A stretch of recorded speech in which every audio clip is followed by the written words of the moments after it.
In this example, we're going to go over how to use the lookup function. So we've gone over the VLOOKUP, which helps us find the value within a vertical table. We've gone over an HLOOKUP, which we've to find a value in a horizontal table. Now we're going to go over and look over the lookup function. And so the lookup function is basically very similar to the VLOOKUP and the HLOOKUP. The only difference is now we need to highlight basically two columns or two data ranges to find a certain value.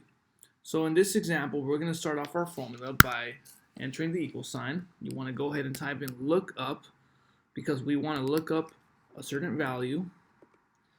And basically, the Excel will tell you the format of the formula. So first we want to enter in the lookup value, which we want to look up the income, the amount of income in comparison to the tax rate. So we want to look up $123,409. We're going to hit comma.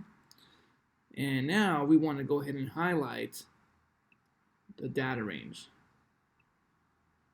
So this column basically tells us if income is greater than or equal to the specified amount, then we're going to select the tax rate.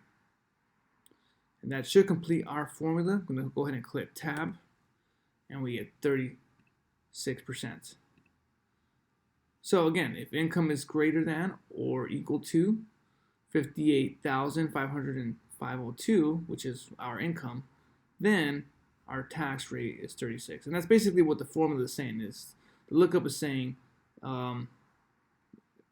this value here is greater than or equal to 58,000.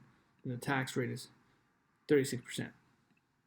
Hope this video was helpful. If you have any questions, please feel free to leave me a comment down below. And thanks for watching.